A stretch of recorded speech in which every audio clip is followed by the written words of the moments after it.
In a quiet mountain village in Nepal, where the wind always sounded like it was whispering sorrow through the frozen peaks, a young boy was about to learn that loneliness can either destroy a person or save him in the most unexpected way. He had no parents, no friends, and no one left to call family, until one freezing night, a wounded mountain goat appeared before him, bleeding, trembling, and refusing to leave his side. Ravi was only 13 when the landslide took everything from him. It happened after days of relentless rain. Before dawn, the weakened mountain collapsed without warning. Massive rocks and thick mud rushed down the slope, swallowing homes in minutes. People screamed and ran, but for Ravi's family, there was no time. When villagers found him, he was sitting near the ruins of his house, covered in mud, his hands bruised from digging. Yet he had stopped moving. He simply stared into nothing. His parents were gone. From that day on, no one truly knew what to do with him. The villagers gave him food when they could, but pity was easier than love. He was placed in a small hut near the edge of the village, far from the warmth of other families. Days turned into weeks. Weeks became months. Ravi stopped talking.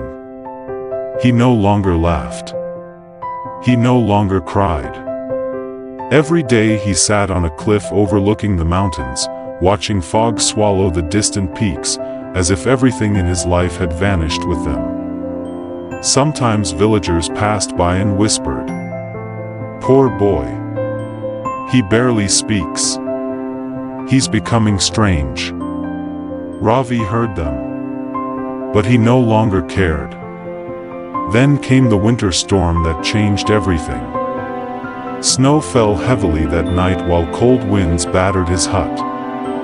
Ravi sat near the weak fire, wrapped in an old blanket, staring at the flames.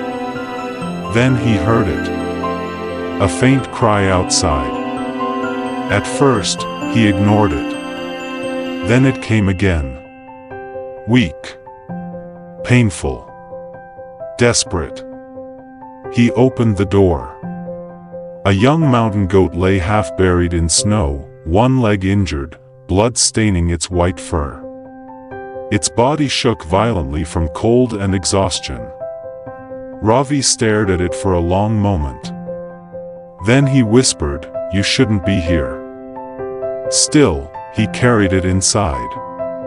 He cleaned its wound, wrapped it in old cloth, and shared what little food he had. The goat ate slowly, trusting him completely. He named it Himsa. After naming Himsa, Ravi noticed small changes in his days. The silence in his hut no longer felt as heavy, because each time he returned, Himsa waited at the door, reminding him he was no longer alone. Days passed. Himsa healed. But it never left. Even after recovering, it stayed beside Ravi constantly.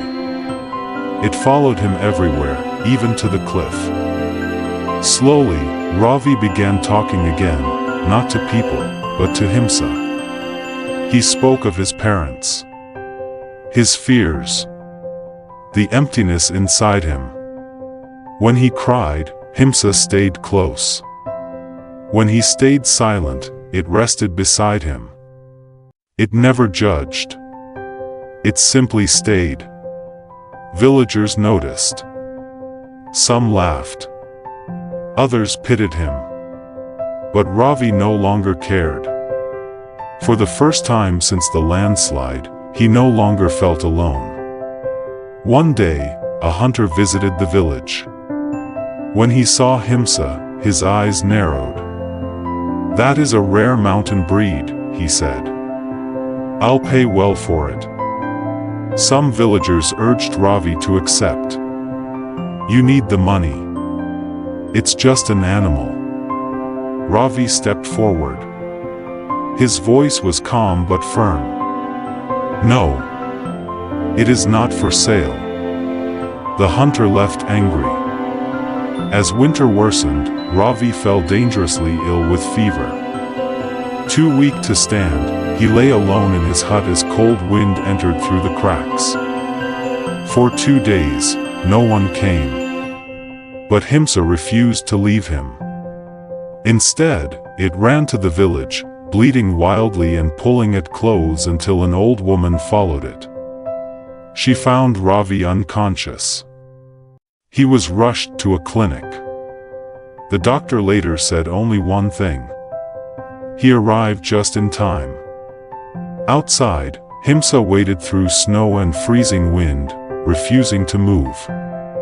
When Ravi woke and saw Himsa waiting outside, something inside him broke. For the first time in years, he cried. Not from pain, but because someone had chosen to stay. Years passed.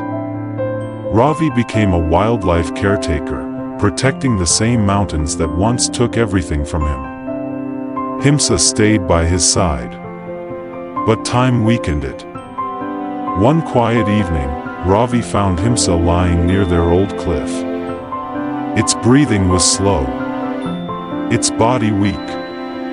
Ravi knelt beside his oldest friend, tears filling his eyes. "You found me when I had nothing," he whispered. "You stayed when everyone else left." Himsa leaned into him one last time. Then it was gone. The wind moved softly across the mountains. But Ravi no longer heard sorrow. Only gratitude. True loyalty does not need words. As the evening wind touched his face after Himsa's final goodbye, Ravi realized Himsa had not only saved his life, but also returned the part of his heart that grief had buried. It simply stays. And even after goodbye, real love never truly leaves. If everything in your life disappeared, would there still be something, or someone, that would choose to stay with you?